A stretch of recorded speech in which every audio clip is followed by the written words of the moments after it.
dark, rainy night, and Jack, Murph the Surf Murphy, was dangling at the end of a rope, his feet searching for the ledge of an unlocked fourth-floor window at the American Museum of Natural History in New York City. He waited patiently for the night watchman's light to pass, then quickly slipped inside, making his way to the old Morgan Hall, where the museum's jewel collection was housed. The sound of a passing airplane provided cover as he smashed the glass of the display cases containing the J.P. Morgan jewel collection. Minutes later, he and an accomplice would pull off the largest jewel heist in history. The Star of India Sapphire, the DeLong Star Ruby, and the Midnight Star Sapphire, as well as numerous other diamonds and rubies, were now part of what has been called the crime of the century. Murph was arrested 2 days later. After 25 months in Rikers Island Penitentiary, he committed even more serious crimes, finally earning a double life sentence in federal prison. But then, something changed. Like myself, we're products of this ministry. We're products of people like you coming in to the end of the line into these terrible prisons and caring enough and sharing enough to give us some information. Jim Miller and Jody Claremont from Born to Ride Television joined Jack recently as he prepared his soldiers for the biker invasion at Okeechobee. Volunteers from all walks of life, many of them former inmates, joined us for this mission.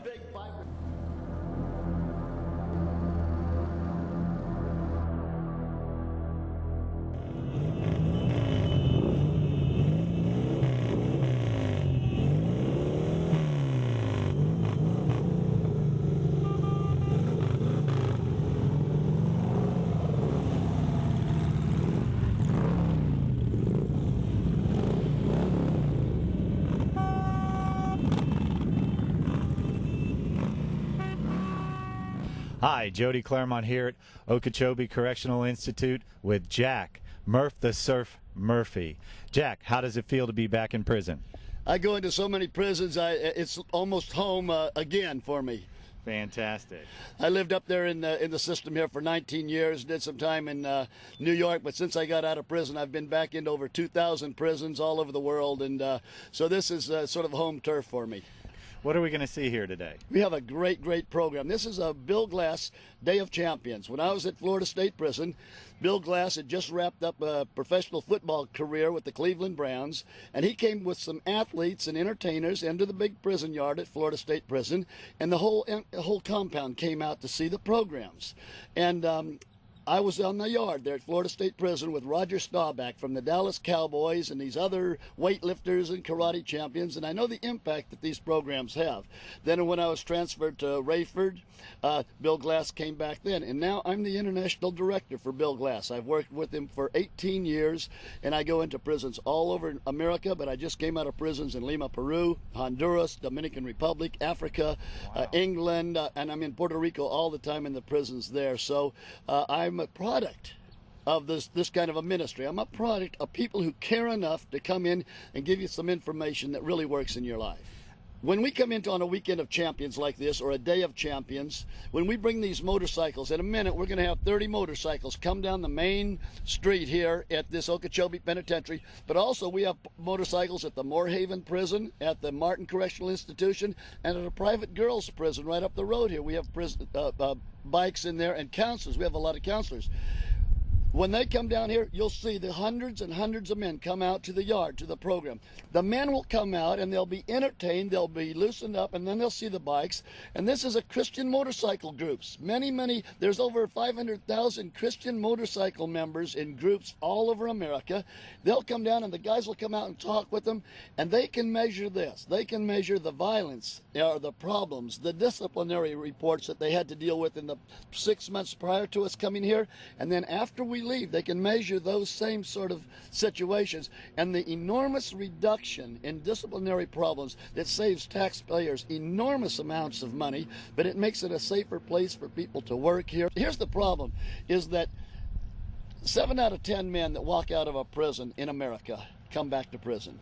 A guy walks out and gets hooked up with the church, less than 10% of them ever come back to prison. That's the Justice Department statistics. That's Wheaton College. That's other colleges that have tracked that issue of recidivism. So when you're spending $25,000 a year to keep a man locked up in here, and if you can turn the numbers around, instead of 7 out of 10 of them coming back to prison, maybe only 1 comes back, you're saving taxpayers a lot of money. And on this weekend here, with 1,600 men in this prison here, you'll see probably 500 to 800 of them get some information on how they can join the family of God, how they can be God's men, just like I did. I was on death row at Florida State Prison after a prison riot. I didn't have a death sentence, but I was stuck back there on the row. Famous old chaplain came back. He said, "Murph," he says, "God has a wonderful plan for your life." And he said, if you give him a shot, he'll... And I chased him away because I was a thug, you know, I was a wise guy. And I said, man, I don't want to hear that. A lot of these guys are not going to the chapel. They wouldn't go into the chapel if they were passing out parole papers in there. But they're going to come out here today, and you'll hear me up there and Clifton Jansky when we say, he said, I worked in the honky-tonks of Texas for 20-some years.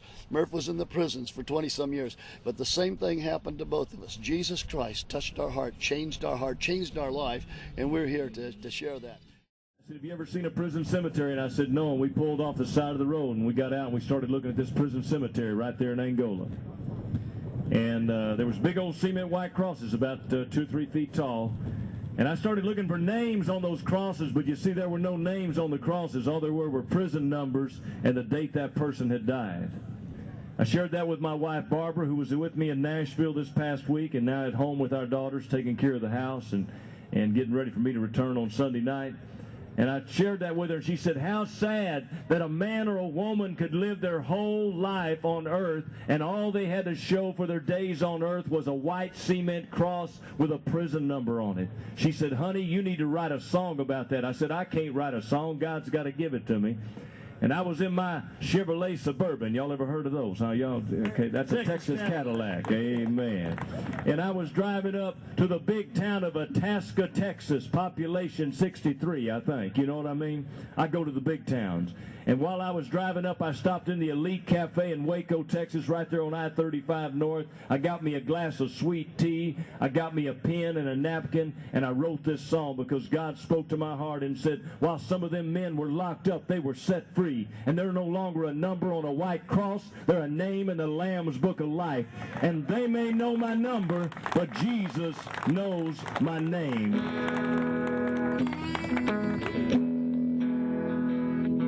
I made some mistakes in my life, and now I'm reaping what I have sown. I'm doing my time like all the rest, waiting on my parole.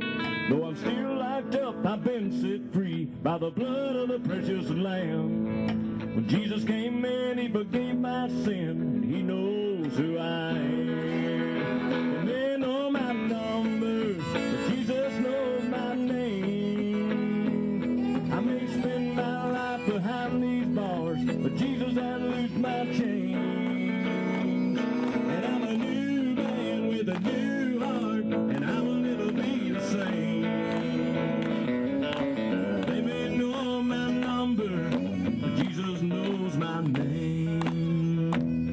When a sinner repents of their sin, calls upon the name of the Lord, the name is written in the book of life, as the angels all rejoice. So if they bury me all alone, with my number on a cross of white, it won't matter to me, 'cause I'll forever be in heaven, oh so bright. They may know my number, but Jesus knows my name. I may spend my life behind these bars, but Jesus has loosed my chains. And I'm a new man with a new heart, and I will never be the same. They may know my number, Jesus knows my name. So if you made some mistakes in your life, and you're reaping what you have sown, if you're doing your time like all the rest, waiting on your parole, though you're still locked up, you can be set free by the blood of the precious Lamb. Ask Jesus in to forgive your sin and come to know the great I am. They may know your number, Jesus will know your name. You may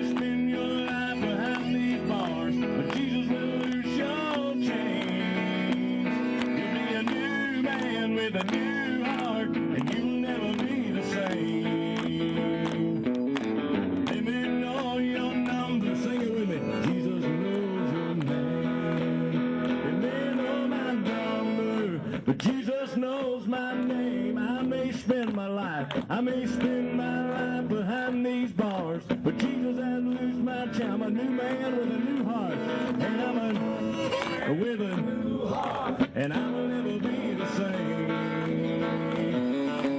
They may know my number, but Jesus knows mine. Sing it one more time. They may know my number, but Jesus knows my name. I may spend my life behind these bars, but Jesus has loosed my chain. I'm a new man with a new heart, and I'm a new man with a new heart, and I will never be the same. They may know my number, but Jesus knows my name. They may know my number, but Jesus knows my name. I may spend my life behind these bars, but Jesus has loosed my chains, and I'm a new man with a new heart, and I will never be the same. They may know my number, but Jesus knows my name. They may know my number, but Jesus knows my name.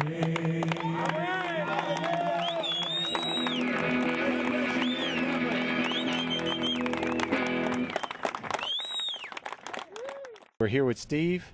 Steve, why did you make the choice for Day of Caring versus General Rec today? Well, seeing all the motorcycles and all come in, that was just a blessing in itself, something you don't never see. And being that I've locked up 20 years, I figure a good opportunity to come get blessed just in the carnal way I look at things. But in God, you know, I want to hear what the people have to say, you know, and maybe I'll be enlightened, something I might pick up, you know, in my spirit, you know, and build me up and keep me going as I've been every year as they go.